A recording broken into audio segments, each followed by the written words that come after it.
Brendon, let's just dive right into it, man. Could you tell us a little bit about yourself and your specialty and what you've been up to in this recent few months? Thank you, Vim. I have watched some of your episodes, and they are very well done, and I'm looking forward to adding to the commentary on the subject. Uh, my name is Brendan. As said before, I have been operating a business trust called the Masters Business Alliance Trust for almost 5 years now, offering general commercial services to the general public. I began this journey when I was very young, learning about how I initially wanted to learn how to become a judge, and I wanted to learn how to free my father who had been imprisoned. And about 15 years later, after I started the journey, I was able to accomplish that task that I set out for. And after that is when I made it my full-time commitment to bring people the solutions that I was able to find. So my trust offers a variety of services.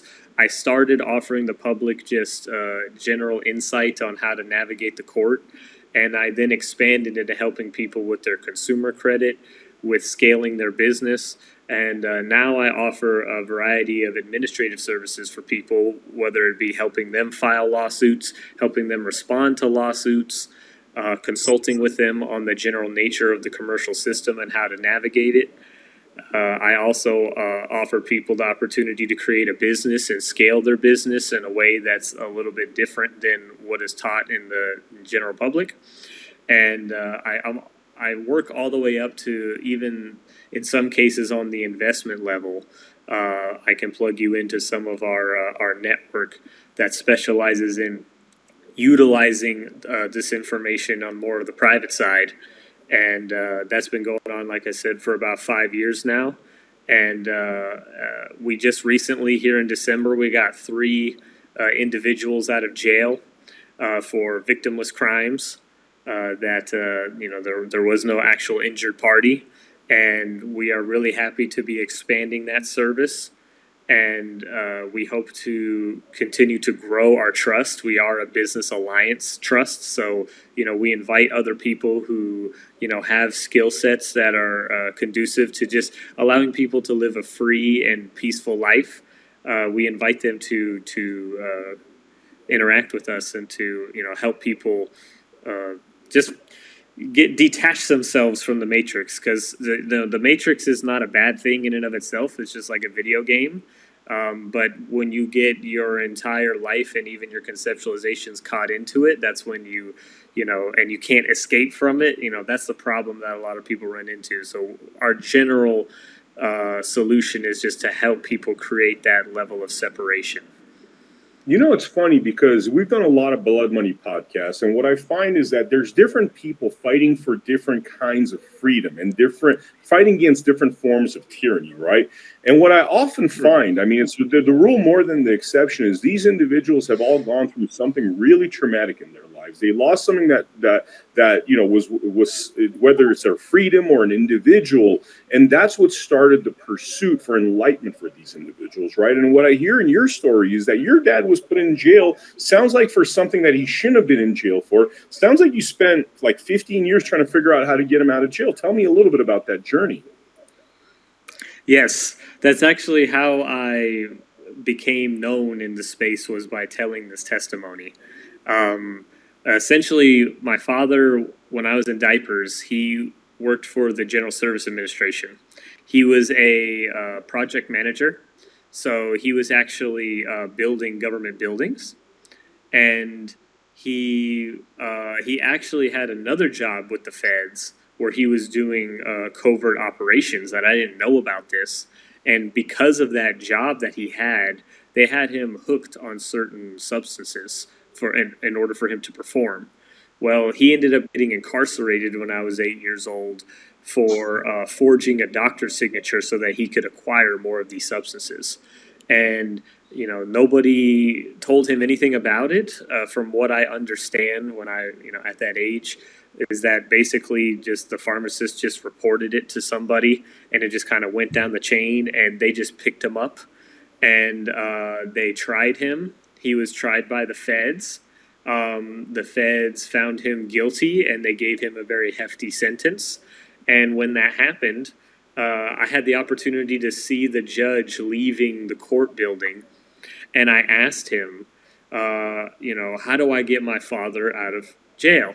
And when he looked at me and he said, if you want to get your father out, then you have to become a judge. And I think he knew about my father's work, and I didn't. And so I started researching how to become a judge. I had a little dial-up My People PC internet connection, and I'm on the internet looking at how to become a judge. The internet's telling me I have to become an attorney, and I start researching how to become an attorney. It says that you need to read the Constitution. You need to know the law. And so I read the United States Constitution, and in my research, there was an old website, which I don't believe is online any longer, that talked about there being an old amendment, an old 13th Amendment to the Constitution, which stated that attorneys cannot become elected officials. And the when I read that, nobility, the titles of nobility, yeah, correct? Yes, we've talked about that. Sorry to interrupt you. We've talked about that on our show, because what we talk about on the show a lot is how really in America we don't really have a democracy. We don't have a republic anymore. We don't have a system that's frankly not corrupt. And the reason why that is because we have three branches of government that are supposed to check and balance the other branches of government. And part of that is the legislature checking and balancing the judiciary. But what's happened is the legislature is 75% bar agents, aka attorneys, aka former judges, right?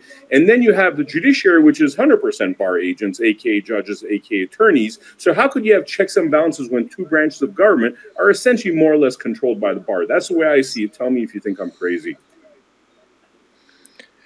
Well, it's absolutely correct.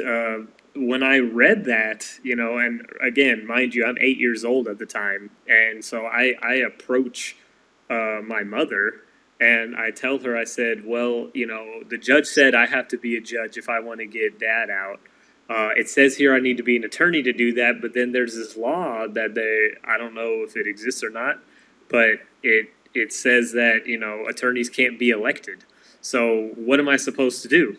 And my mother looked at me and she said, son, it's not illegal to lie. And when she told me that, I kind of had for about an hour, I just sat in my chair and kind of just stared at my keyboard and was just kind of thinking about what she told me. And as I got older, I started doing research about this topic, and what you're saying is absolutely correct. Essentially, what has happened, John Jay, the first Supreme Court justice, wrote a whole dissertation on this about how the legislator created the Judiciary Act contrary to what the purpose of the Constitution was for. And so they created an entire administrative court system contrary to what the Constitution had stipulated. And that has led to where we are today, where essentially no court, no state court or federal court is actually judicial pursuant to the Constitution. It's actually administrative, meaning it derives its authority from statutes and what's called like negative law, or law that has not been positively enacted. And all of the legislator, or most of them, are all bar members or former attorneys or own a law firm.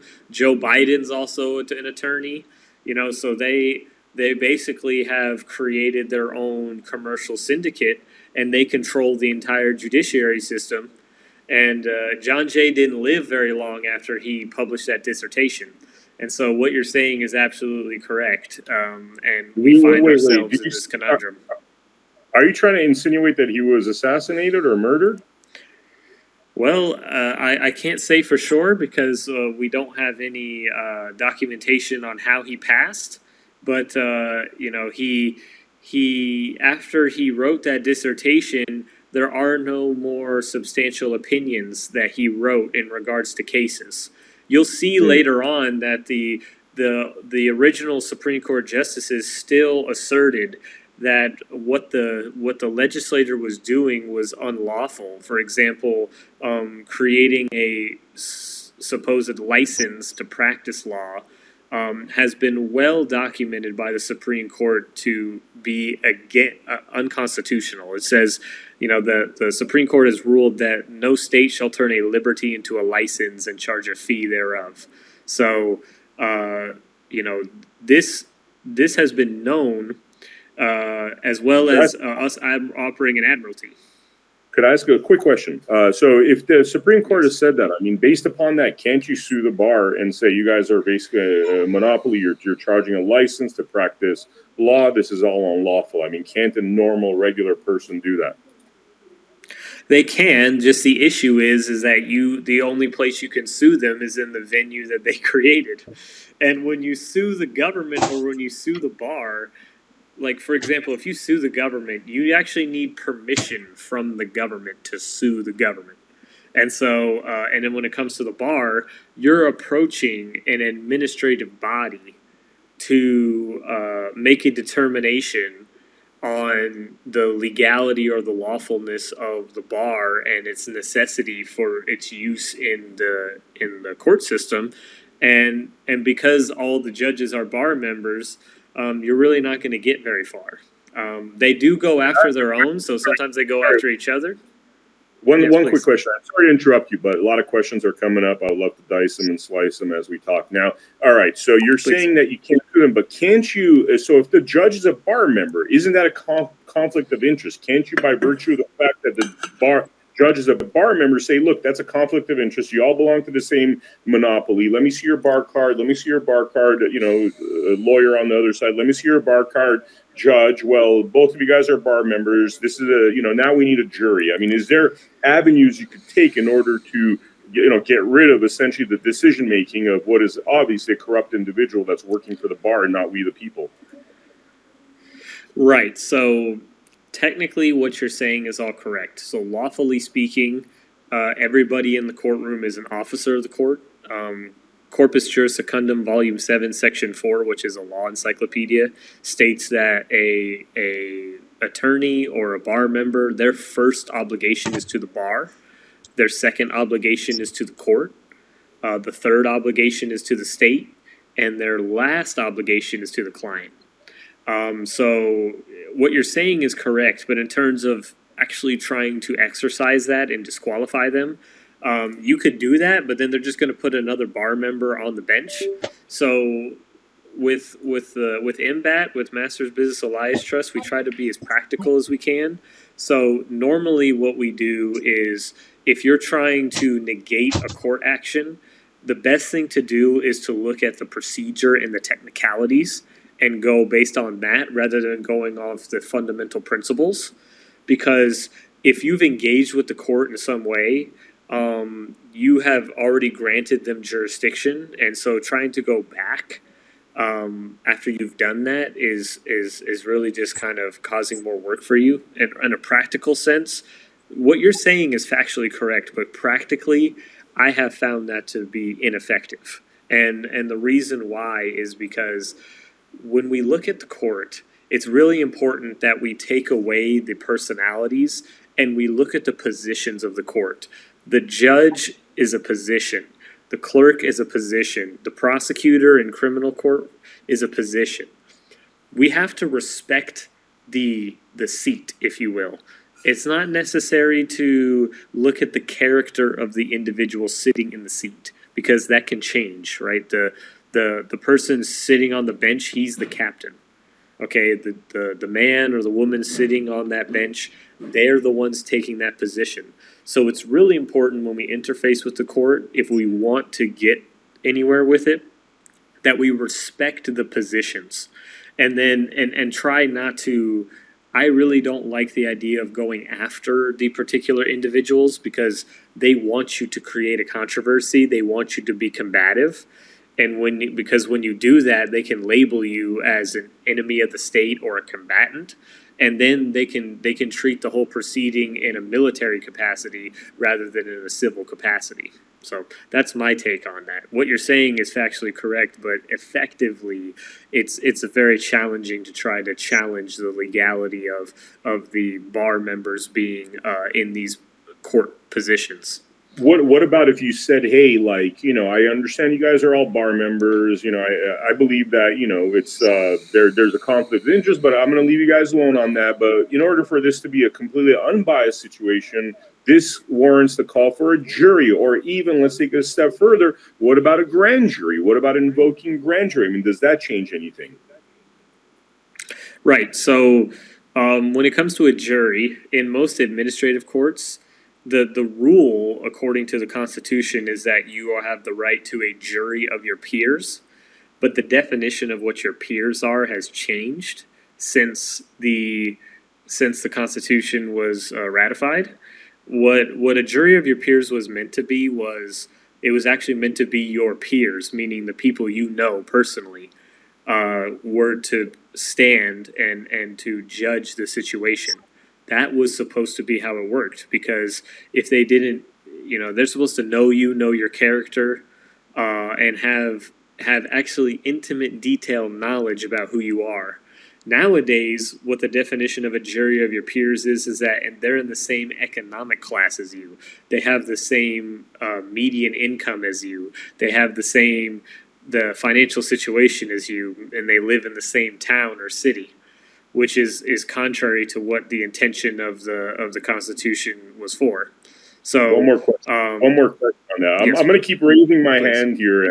So, all right, question about that. Now, when we have had a lot of people that have gone through what is called, becoming a national, right? Getting out of their contract with birth certificates, with passports, with I think it's like 4 different main notices that are sent to get out of those contracts and to basically declare that you're no longer a U.S. citizen. You're actually a national of a state. Now, would you jury of your peers be other nationals within your state, since you are not a citizen? And that's a hard distinction there, where a citizen would be almost like, getting people from a foreign country when you are not a citizen to come in and be your jury. So don't you have a good argument there for getting a jury of your peers as being nationals? Absolutely. Now, one thing to talk about when we talk about citizen is that actually the U.S. citizen, or any citizen in general in today's age, is technically its own entity. It's a transmitting utility. So the citizen will always exist.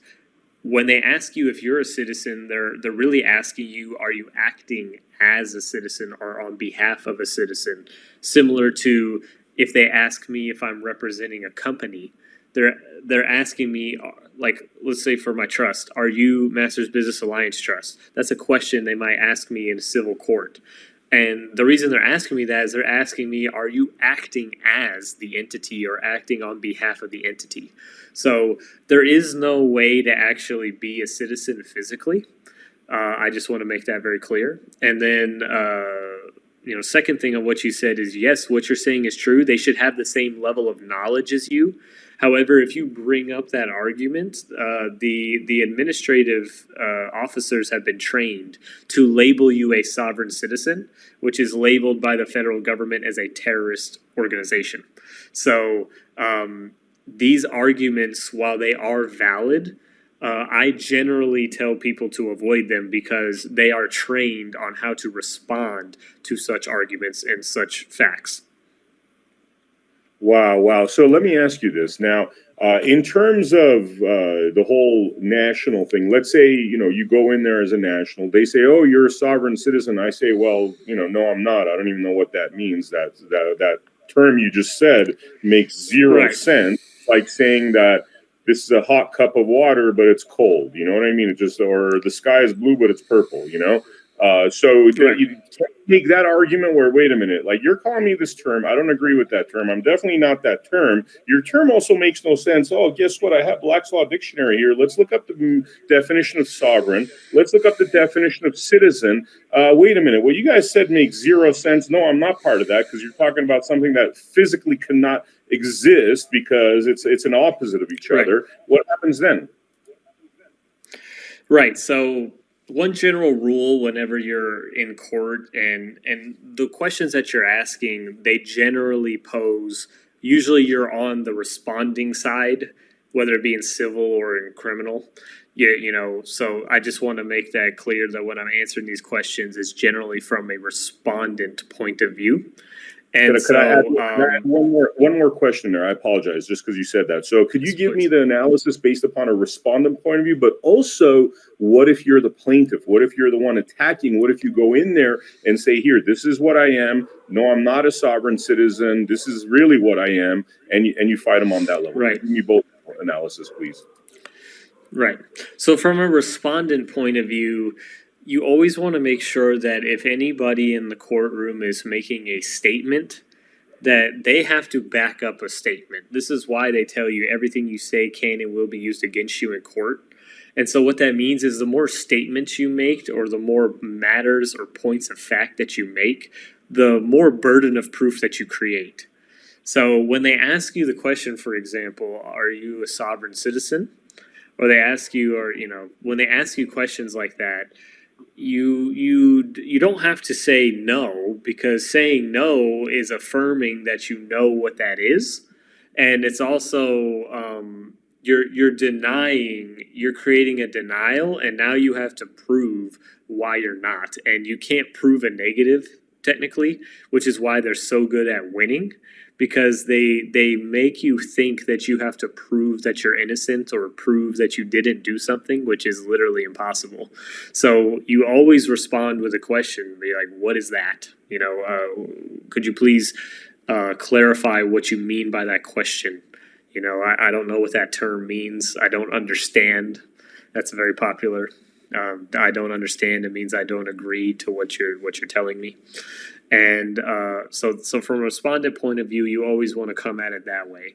Any sort of question that they have for you that they want an answer, I always ask them to please give it to me in writing in the form of an interrogatory, and I will happily write it out for you. But, because they'll try to make you answer on the fly and rush you. So you don't ever want to do that. You don't need to be in a rush. You don't need to answer things on the fly or have things up on the top of your head. They're trying to put you in survival mode and get you emotionally charged. So you just have to avoid their general psychological tactics at all costs and always keep full composure and know that this is a word game that they're playing.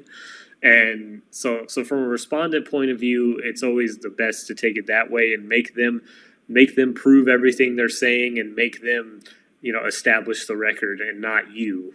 And then from a plaintiff perspective, when you are interfacing with the court, you're actually creating another commercial action.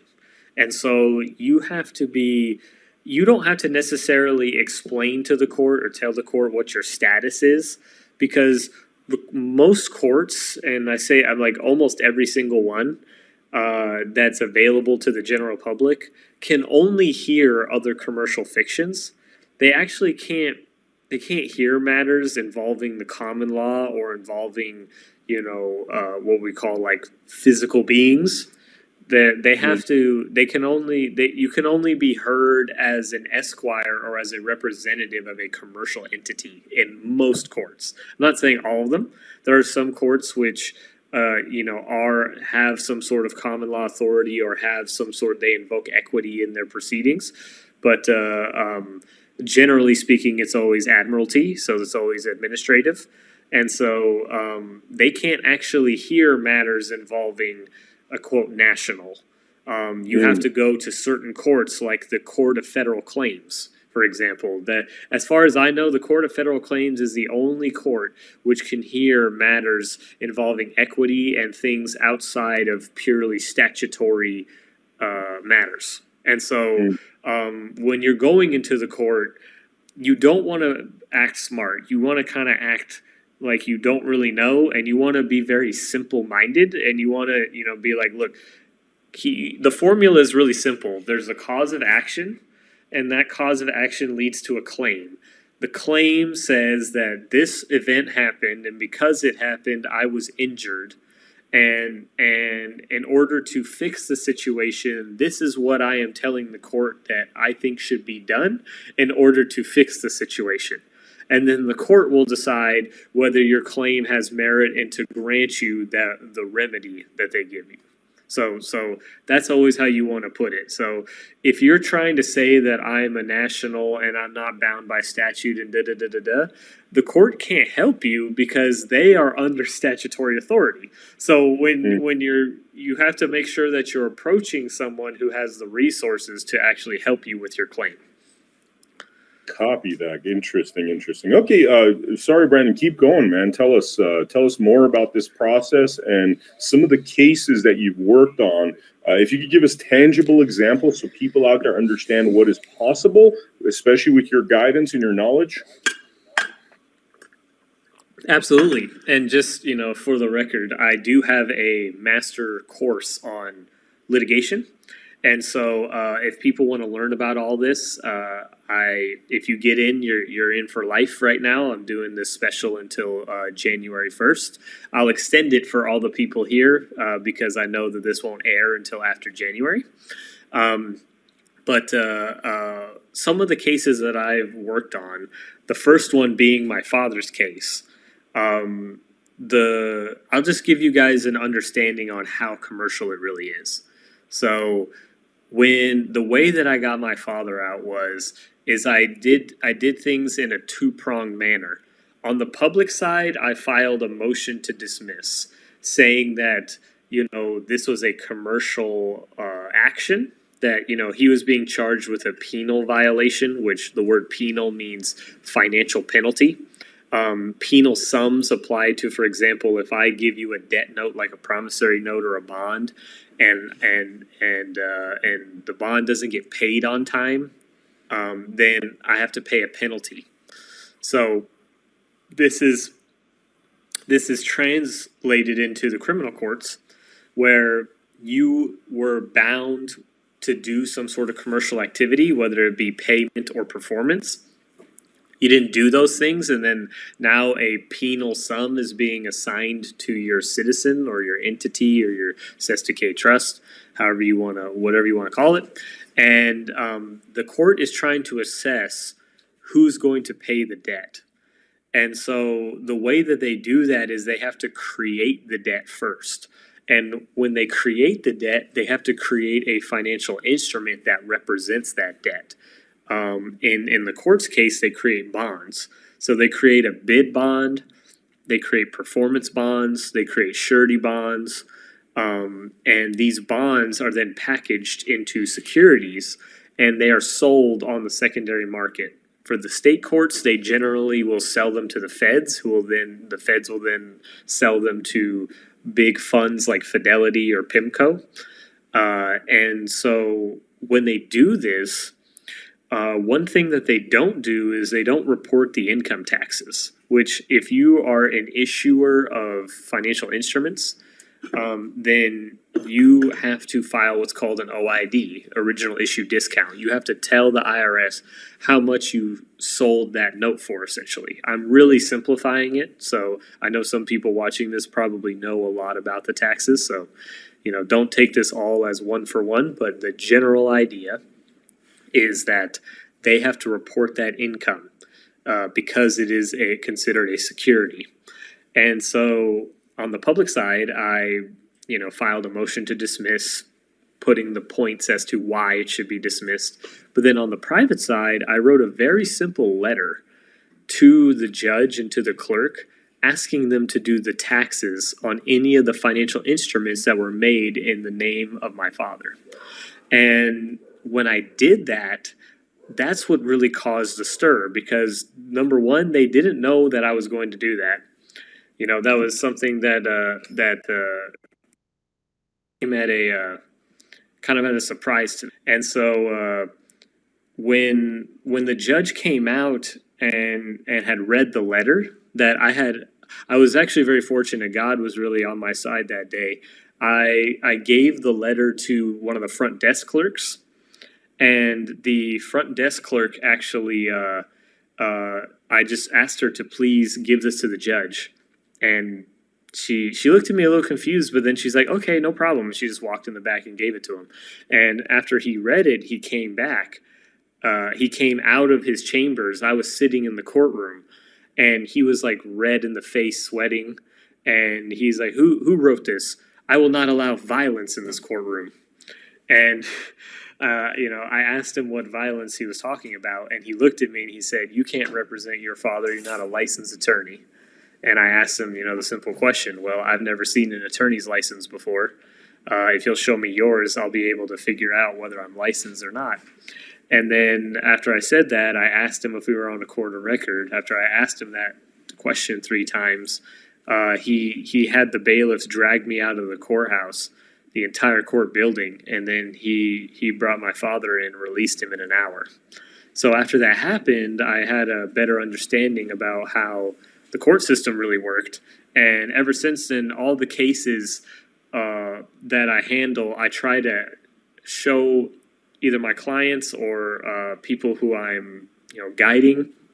I try to show them as much as I can how to touch on that subject, but without trying to push it and trying to.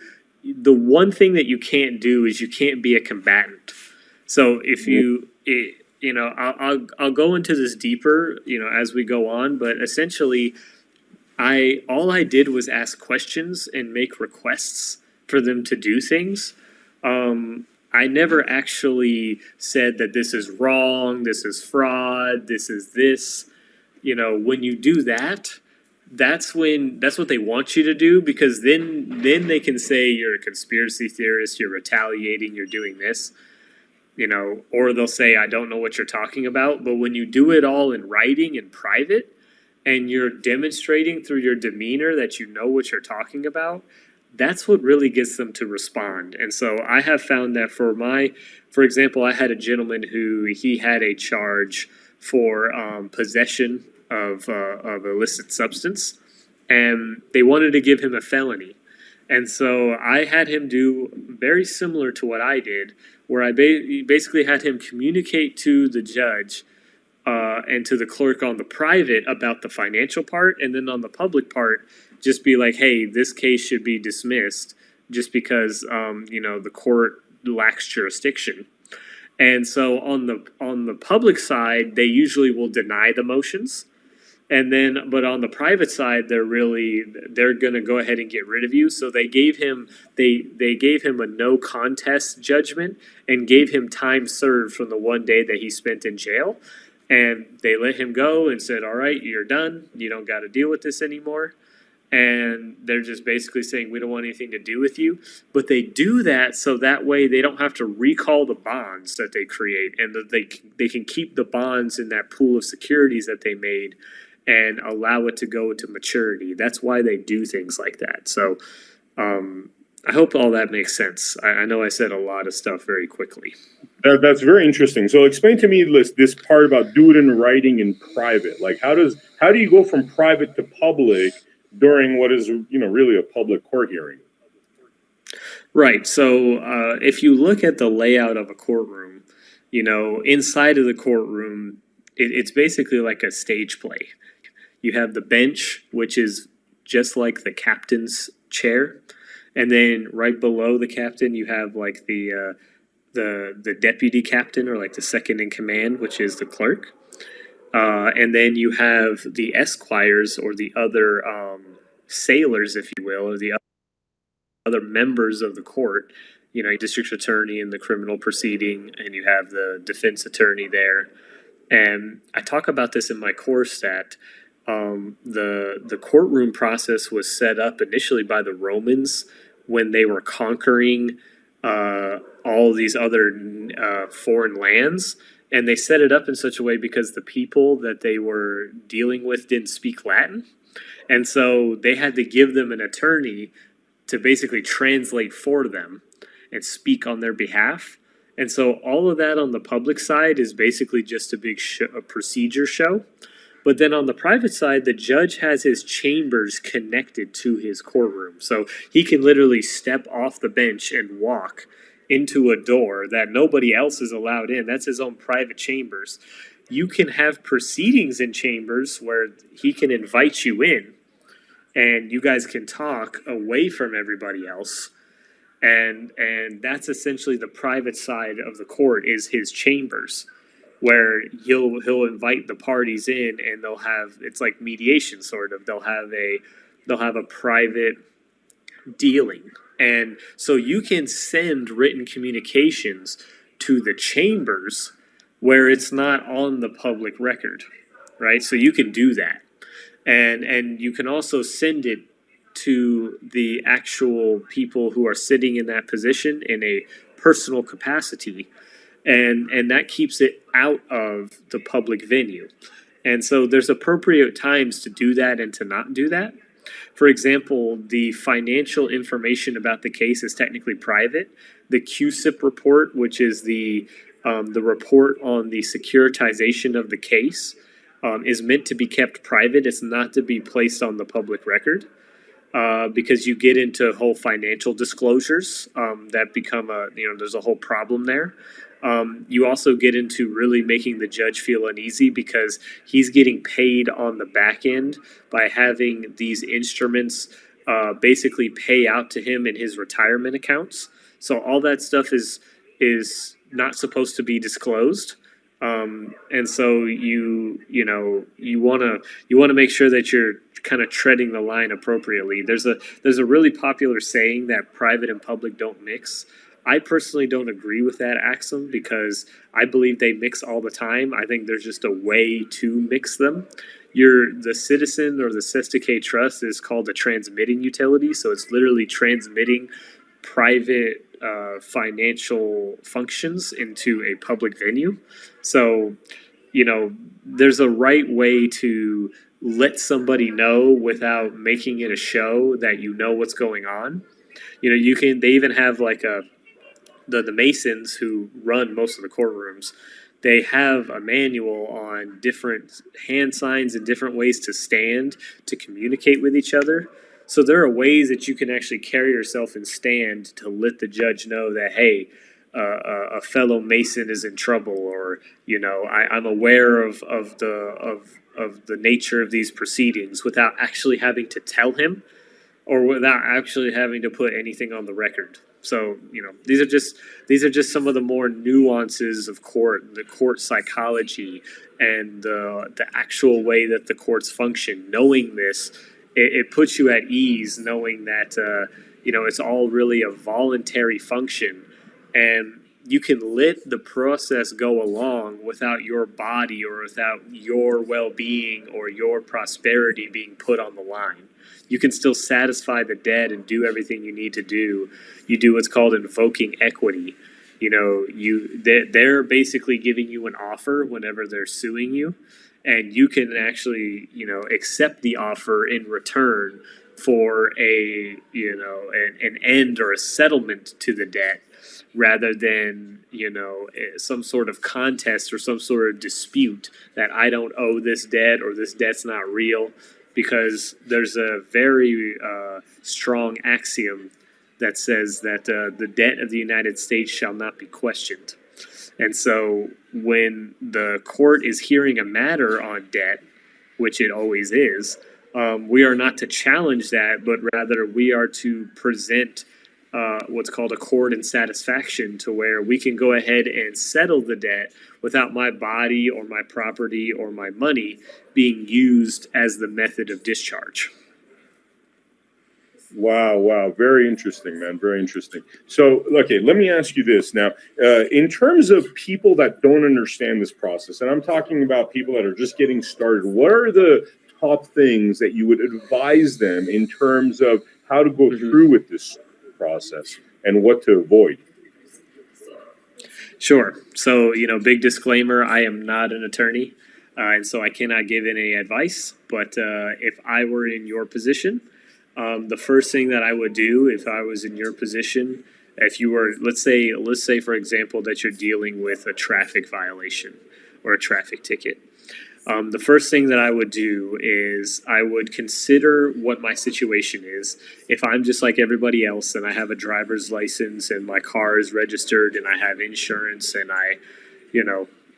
basically everything involving my vehicle is interconnected with the government, then the first thing that I would do is I would do what's called a plea in abatement, where you're asking questions about the nature and cause of the action rather than the actual charge itself.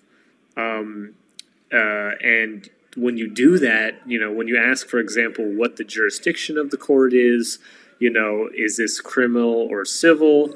If it's criminal, is there a verified complaint? Is there a sworn complaint on this, and who's the injured party? That's usually the best way to go about it. And you just don't want to be combative. They're going to try to push you through the system. They'll try to reschedule and do these things. And so, when you ask these kind of questions, if they're going to threaten you or force you, don't ever fight back. You just say, okay, in threat, duress, and coercion, I'll do it. Like if you're being threatened, like for example, the judge might say, if you don't enter a plea, I'm going to have you arrested, right? And so, if you're like, okay, so you're threatening me for asking a question, okay, if you're going to threaten me to arrest me, if I don't do this, then under threat, duress, and coercion, I will enter a plea in abatement, or I'll enter a plea of innocence or something. Just you want to go along with it, but always be putting on the record that, hey, like, I'm not going to let you threaten me. You got to kind of stand firm a little bit. Like, what I'm doing is not unlawful. What I'm doing is not illegal, asking questions. But, you don't want to, you of course want to keep your liberty. So, if it means that you need to, if he finds you guilty and says that you need to pay the fine, you can deal with everything afterward. And, you want to try to stay out of creating a combative situation as much as possible. But if you're more advanced and you've learned more of this stuff and you have some experience, then a lot of times you can handle all these things purely by the mail.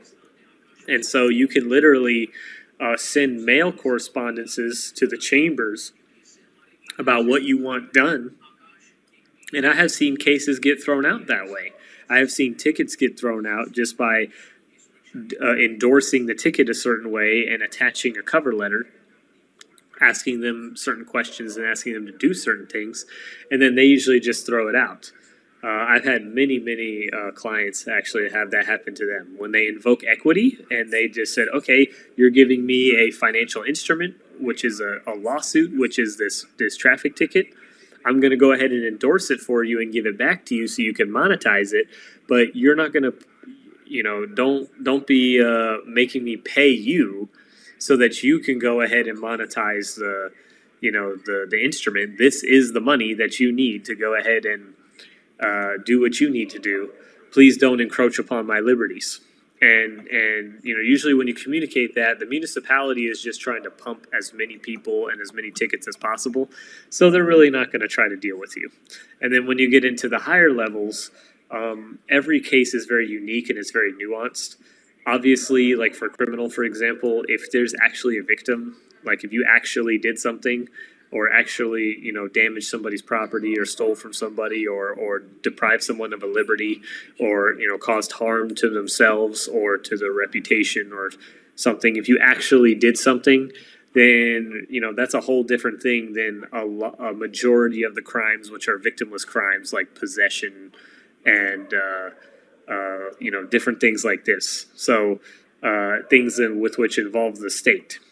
So, my recommendation to anybody is, I do have my course that I teach. I do teach you like how to win in court without a lawyer from the basic level all the way up to, the higher level. So really you should just start where you are. If you don't know anything about it and you're just getting into all this information, you should just learn what the court is from the public's perspective.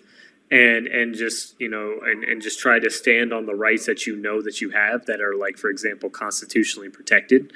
You have a right to face your accuser.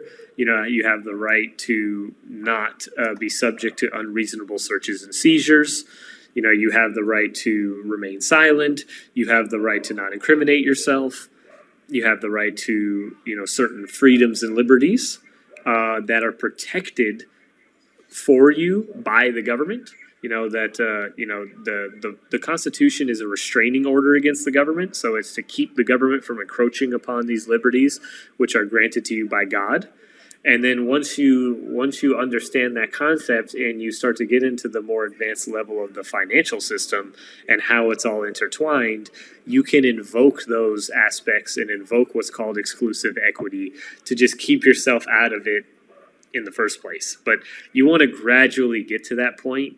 You can't just take the information and then try to apply it immediately if you haven't imbibed it, because most of the people in court are Masons, and so they're masters of psychology, and so if they know that you're just getting stuff off the internet and you don't really know what you're saying and you're just kind of reading a script, they're going to play on that, and they're going to continue to push the process along to get their desired outcome. Wow. So, all right. So tell me a little bit about this, like Masons in the court. I mean, what's that all about? Is this kind of like a big conspiracy from the start where they just made sure the Masons controlled the court? How did that happen where these guys have essentially a secret society? It seems like a secret society within a secret society, because you have the bar, which is an unlawful monopoly. A lot of people call it a secret society. And then you have the Masons, which is a secret society. So it seems like there's a lot of screwy things happening in our courts overall. Yeah, I mean, essentially, the Scottish Rite of Freemasonry has been very well established in the history of the United States. I actually just read a federal lawsuit that involved people who were dark skinned and people who were light skinned that both had these fraternities, and how they didn't used to interact with each other, and now that they are. I forget what the dispute was about, but it's been very well ingrained in our culture. Because a majority of the founding fathers were members of Knights Templar, the Scottish Rite of Freemasonry, and these organizations are not necessarily evil. There's essentially people in the organizations that are using the information and their positions of power for their own benefit, and some of them work together, and so they create these interconnected syndicates within these larger organizations. And you're seeing that, we could take Congress, for example. You have like the Republicans and the Democrats, and then within those two parties, you have like smaller camps you have the teacup Republicans, and you have the MAGA Republicans, for example. So just like in that same way in the bar, as well as in, Freemasonry, you also have these groups within groups, and a lot of times what ends up happening is that their prerogative is just to satisfy their own desires, and that's kind of where we get into the root of the problem of the commercial system in general.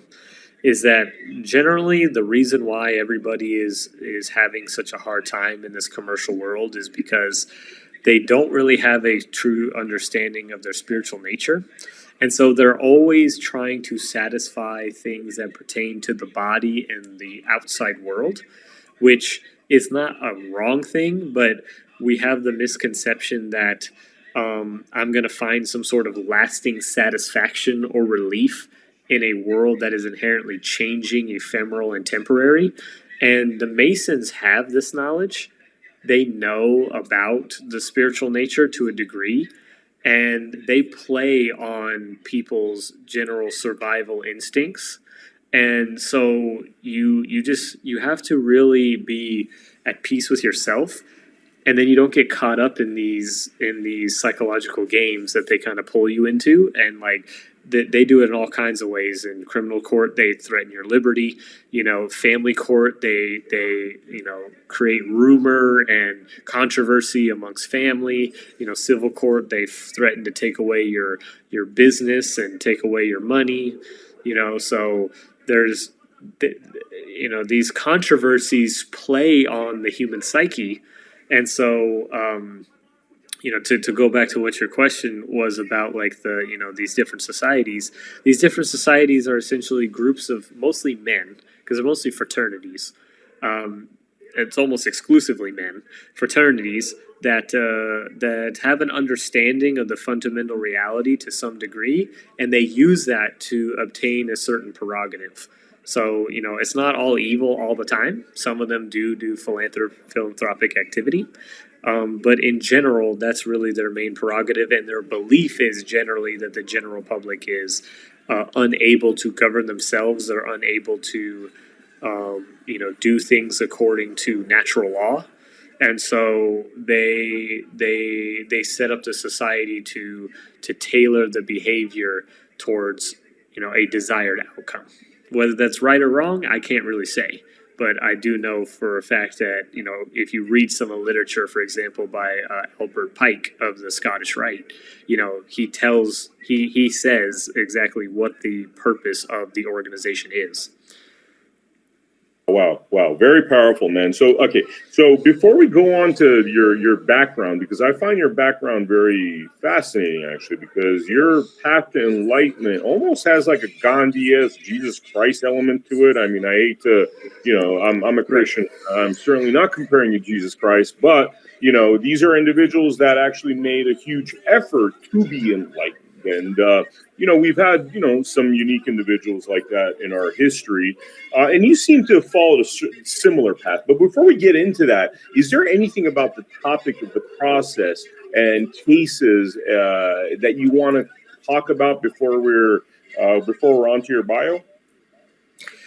Sure. So, I mean, I think just to kind of sum everything up is that if I were to, if you are watching this right now and you're intrigued by what I'm saying, then just take away this fundamental principle and your learning will be really easy. Understand that everything that's happening in our day-to-day life is a function of the laws of nature, and that in the United States, I can't say in other countries, but for a fact in the United States, the Bible is the book of the law, according to Congress's declaration.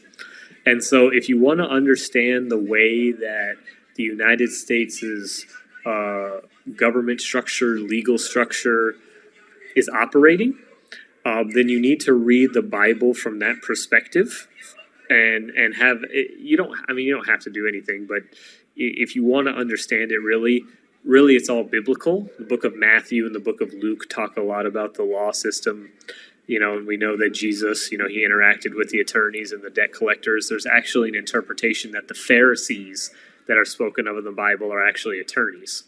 So because their whole business is soothsaying, or basically saying half truths to convince people to do certain things, like give them money. So if you have that understanding, and you have control over your desires and control, you're not just always seeking sensual pleasures all the time, then this stuff will automatically become natural to you on how to understand it. And so I've had countless cases in all kinds of different venues, federal, state, small claims, where the client was really on a spiritual journey, and when they accepted where they were, and that when they accepted whatever the outcome is going to be is really up to God, things started to change, and what was meant to happen was satisfactory to all parties. And it goes, the famous verse in the Bible, agree with thine adversary quickly. Everybody came to an agreement. But when there's fear and there's, a feeling of lack and feeling like things are going to get taken away from me, or that this is mine, it's supposed to be mine, this craving feeling is coming, then usually the end of the controversy or the claim ends in one party feeling deprived, and there being some sort of feeling of disappointment or some sort of feeling of remorse.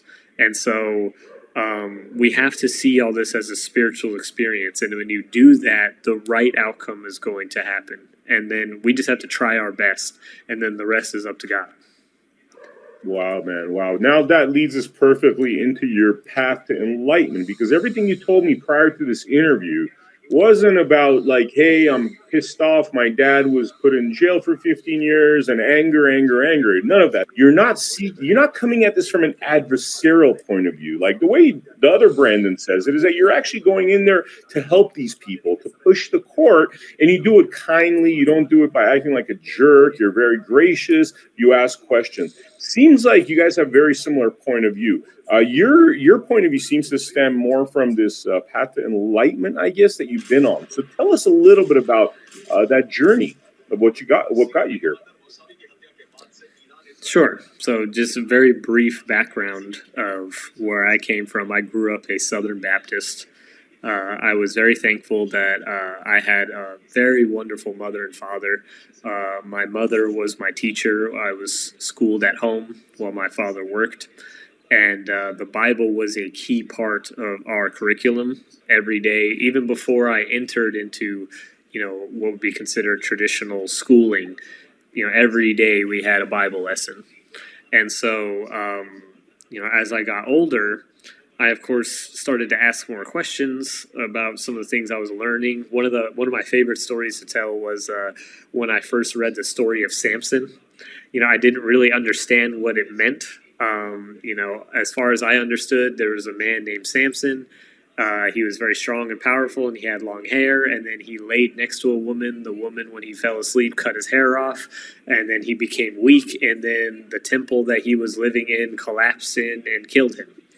And so, after I read that story, my mother wanted, literally the next day after we had Sunday school where that lesson was taught that day, my mother, I had a shaved head, so my mother wanted to shave my head, and, I freaked out, like, Mom, you didn't just, come with me to Bible school yesterday? You didn't just, hear what the pastor said about what happened to Samson? Like, we're getting lucky here.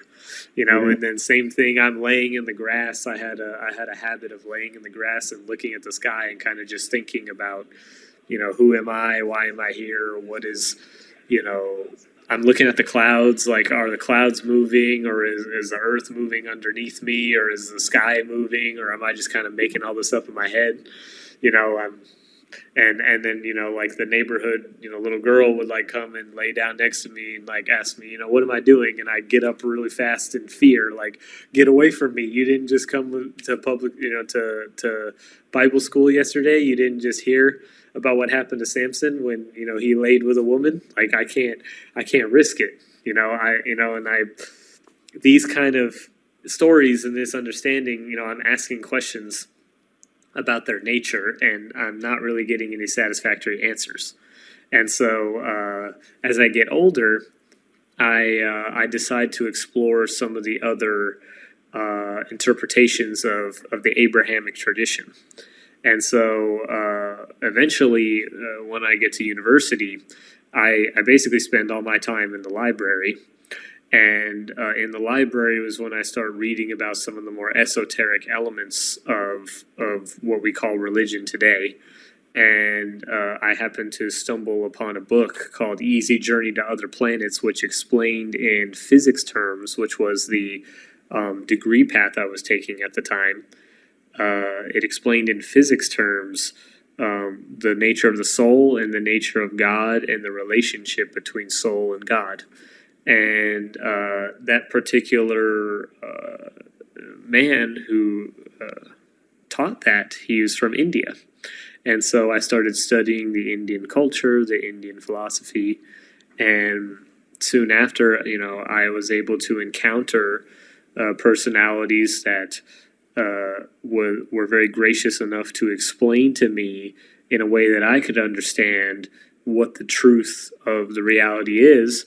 And I decided to follow their instructions and take it upon myself to try to, not understand God, because we can never really understand him, but to reawaken my memory of my eternal relationship with him, and to separate myself with identifying with my body and everything around my body.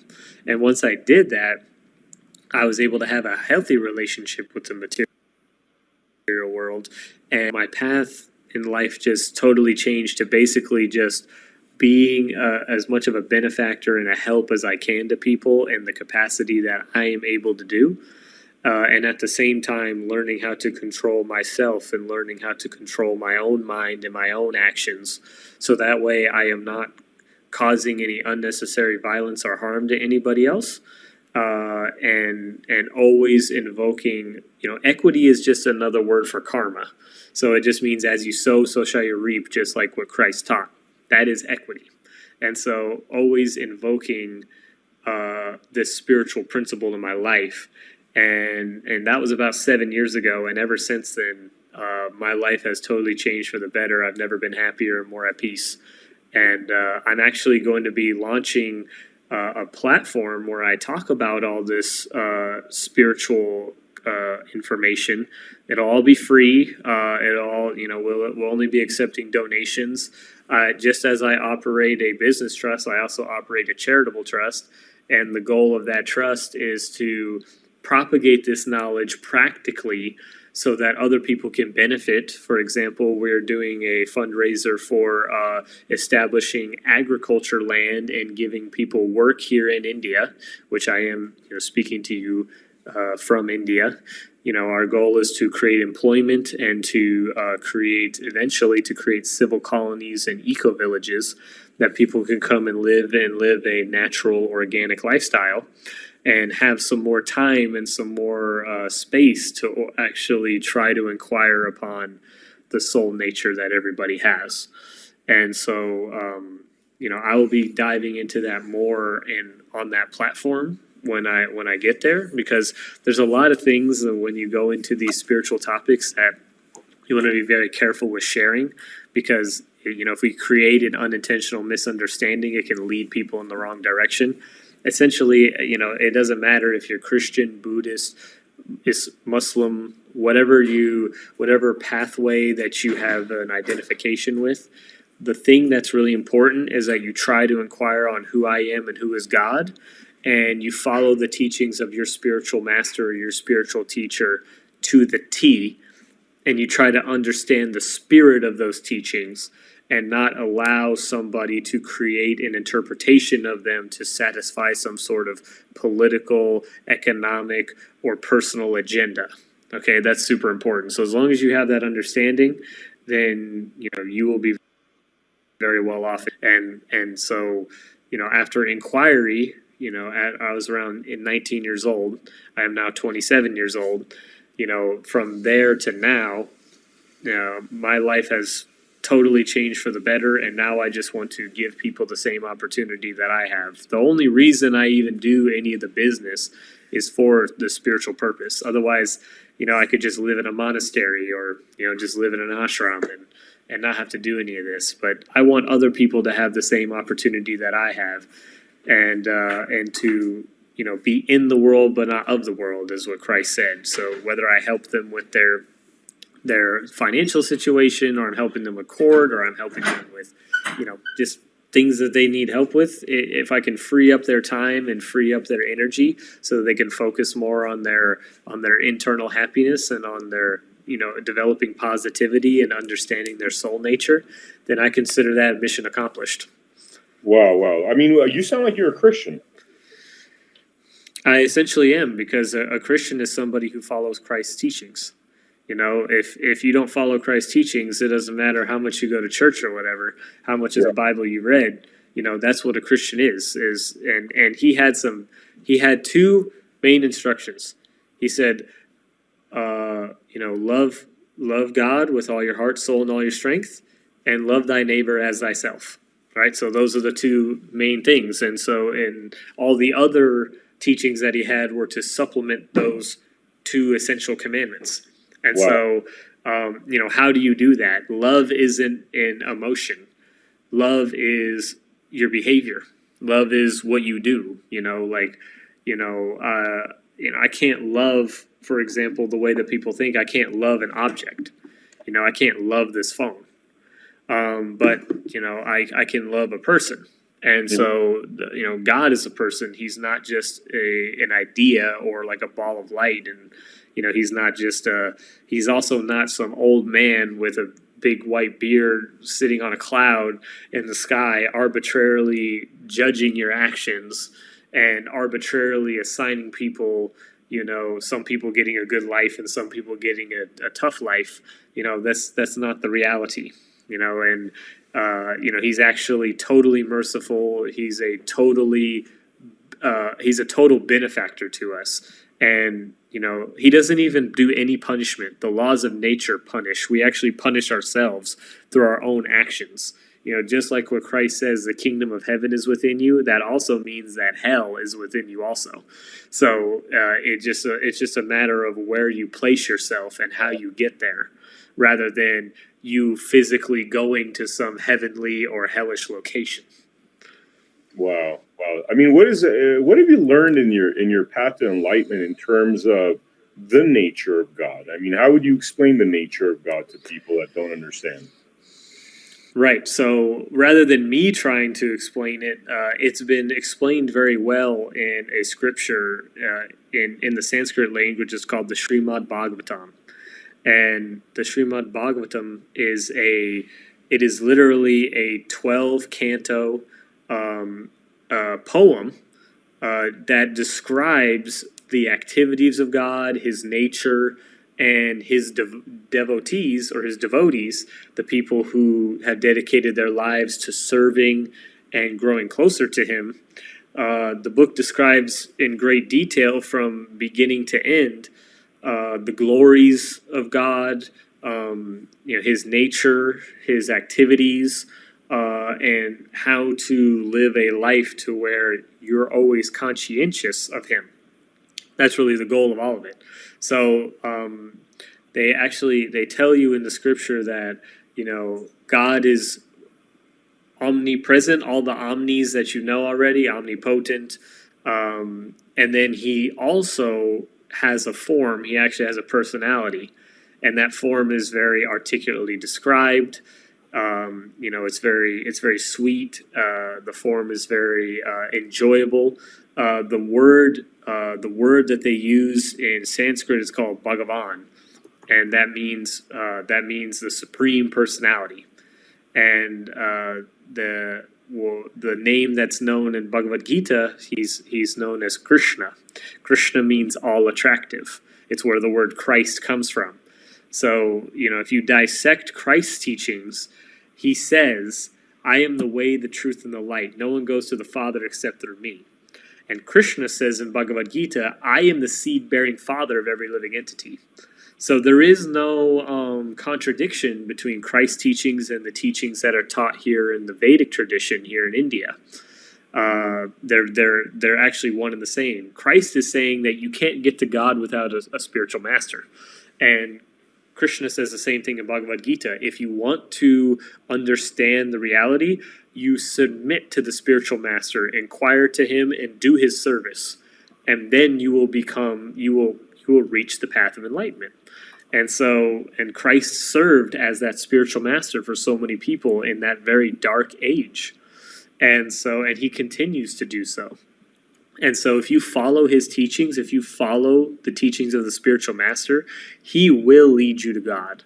And that is a fact. Wow. It's funny because I was big time into religions when I was studying in college, and I took a lot of history of religion classes, beginner, intermediary, and beyond. And what the conclusion I came to is that all these religions stem from the same seed.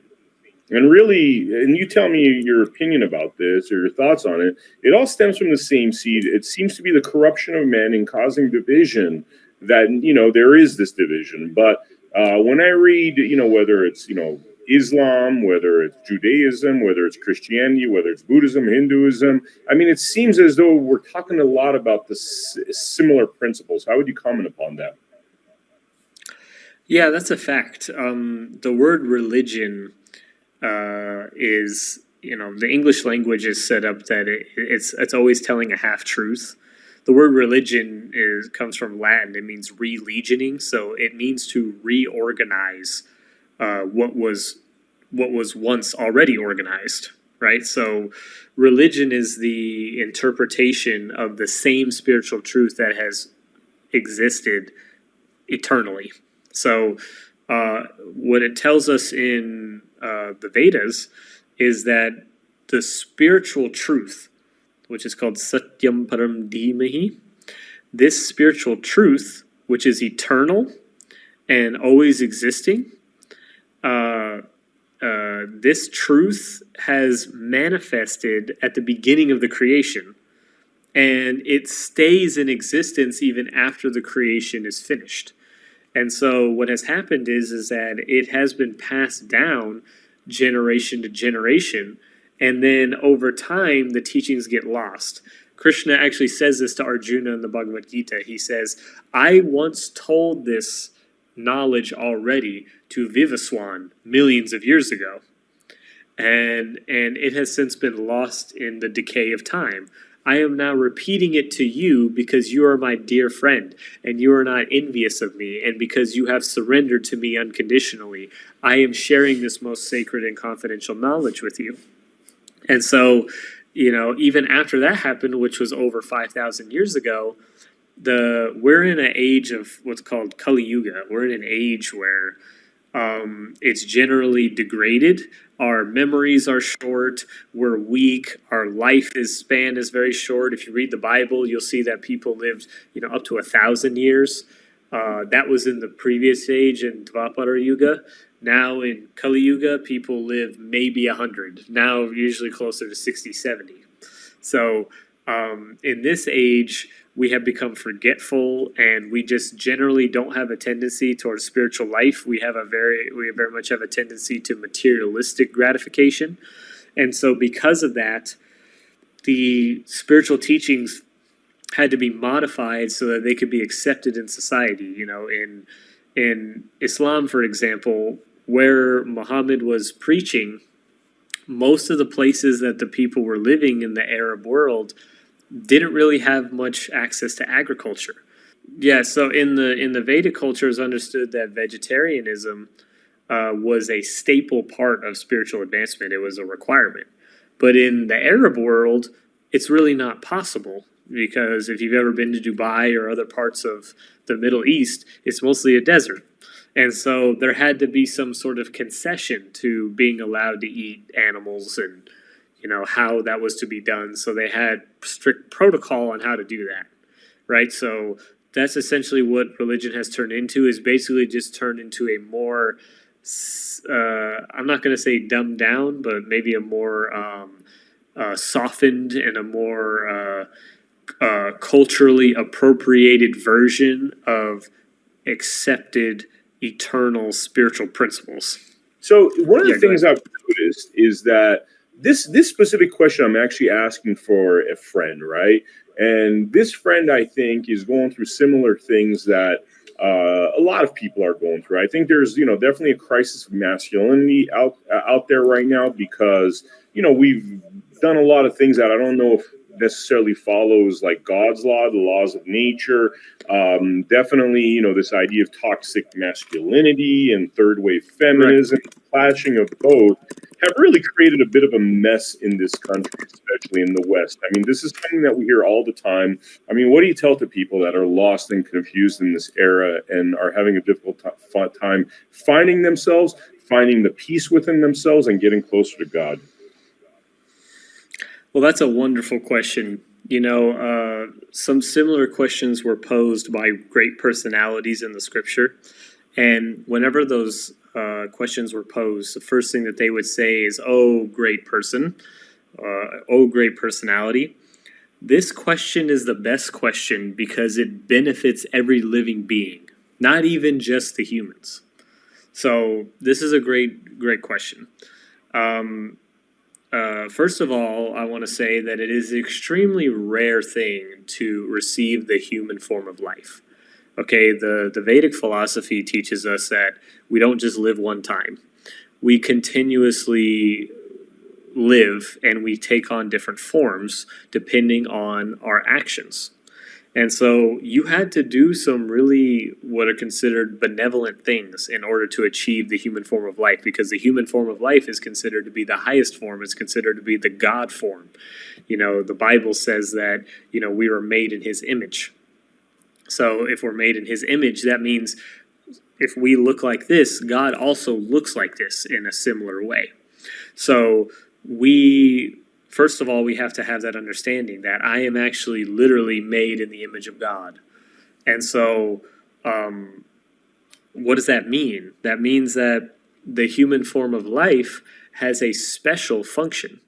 It's not meant to just do sensory activities. Like animals, they're only concerned about eating, sleeping, mating, and defending. These are the only things that they concern themselves with, and that's their nature. They're allowed to do that. They were created for that function. But human beings were not designed to only live an animal life. We were designed to have a higher calling. We were designed to our brains and the way that our psychosomatic metaphysical being is constructed was designed to dive into the non-physical part of life, into inquiry, into understanding who I am, what is my purpose here, what am I doing, and who is God, does God exist, etc. So the first step for anybody, if they're feeling unhappy, first of all, just stop for a second, whatever it is that you're doing. Just stop.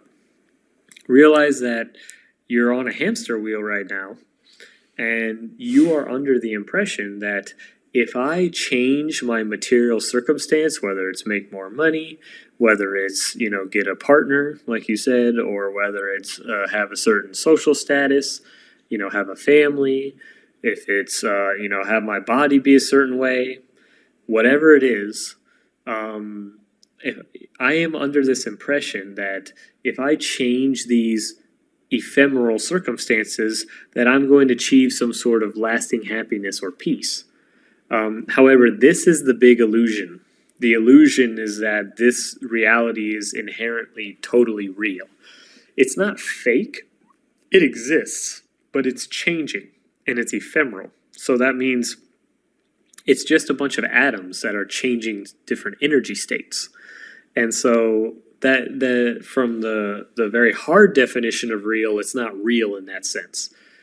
Real means something that doesn't change. So the only thing that's real is our soul and God.